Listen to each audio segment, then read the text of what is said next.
You know, I got a T2030 sorter on site I haven't used for years. Oh man, this will be great.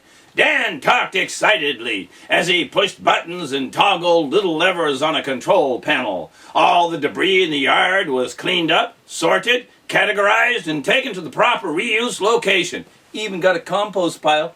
As Dan described the details of the operation, a load of waste dripping a trail of big red drops got mixed into a huge heap of rotting leaves.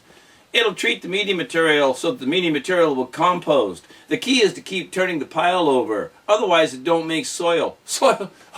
Can you imagine actually making soil? For the next several days, Dan and Wing developed an any contingency plan, a defensive strategy that planted pitfalls for pirates of all persuasions. But as they built defenses, it was Dan who knew most about what might be dangerous. A lot more life roams in the wild, and it keeps changing. Since people dropped those damn zip bombs and then just left it, well, they should have cleaned up better. The idea to leave the world to itself was supposed to be so noble. Just a bunch of selfish brats trying to make a great place for their chicken asses. Too lazy to do the right thing, too lazy to even figure out how screwed up they are. And now it seems they got a little outreach program going on. I mean, they reached out to me. Could it have been the Hoovers themselves? I met a couple and they seem to me like everything else. I mean, it seems like they got ideas of their own.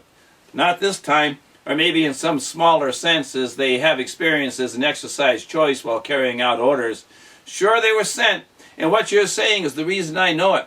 Little tin turds couldn't get their radars closed. You know, the one down low in the front. And they tried to drink and play cards with me, talked a lot. For a moment he grinned. A memory had hijacked him. Oh man, are they terrible at telling jokes. But they some cracked themselves up. Kept trying to sing and moaning about the loss of their golden throats. Kept bitching about serving the shrimps. Still two of them in shaft number 8 seemed to have had a breakdown. Offered to reinstall them. They were twirling on their base like tops at the end of their spin. Told me I'd be shot and that we live to serve. Refusing the programming that would set them free meant they were sent with orders under directions. Yep, something's going on with them. They sure don't act like their original programming. Weird.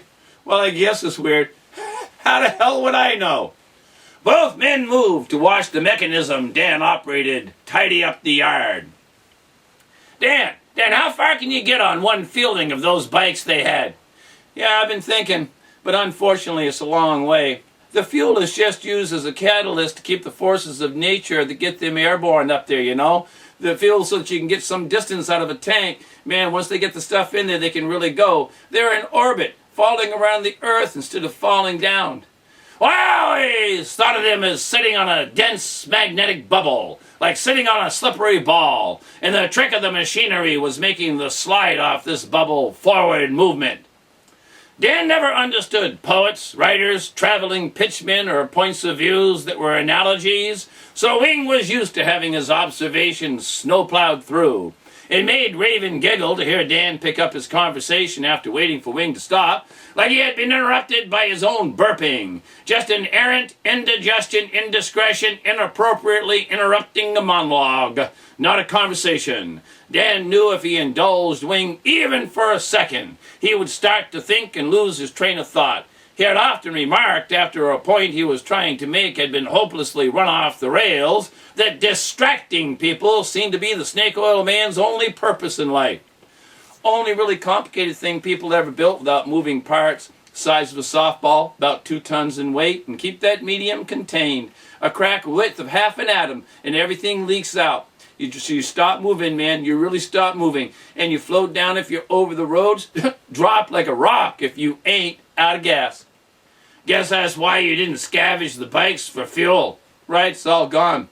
Maybe they don't have any more, and no. They got to have something somewhere. It'll be dome-shaped, 1 story tall in the middle, 1,000 feet in diameter. It'll have a center well that will go nearly through the Earth's mantle. Don't take anyone to run or maintain it. I figure there are 4 of them left that were built of the total, and these guys had access to one of them that still works. How do you know all this shit, Dan? How long have you been talking to birds? Well, you probably mean, how long have they been talking to me? I've been talking to them for a long time, but they've only been answering for a little. Dan's point flashed into Wing's mind. The birds told you? There's a lot they can tell you outright if they want to, but there are a lot of mysteries in the world, and they're a curious lot. It's just like us. They forget to play it safe sometimes. They get caught up in things, and they take risks to understand what interests them. Every once in a while, they come to me to help them figure out what they've seen, and I get to see the answers too. Other times, they can tell you where to get answers they might not have. That's kind of how I found out about all the mines. They wondered why I kept building shelters for my inventory when there were so many holes in the grounds to use, It was a good question. Do they talk to other creatures? Oh, whoa, now you're thinking. Don't break anything. You prayed. Wing didn't forget that. It just wasn't something he held on the surface of his mind. It startles him a little to have it suddenly at the end of his nose. It shouldn't be spiked into your head every minute, but it shouldn't be that far away either. How come the birds don't know where the field egg is? Hey, who says they don't know? But they ain't told me, and I've asked. Think they don't trust what people might do with it? Maybe they trust me, but I got run over by the gang here. And if I'd known about it, could they have got it out of me? Probably. The Hoovers didn't tell the bikers. You know what they don't want? They've been making unusable. But they might be saving some places to be able to bargain with the likes of the bikers.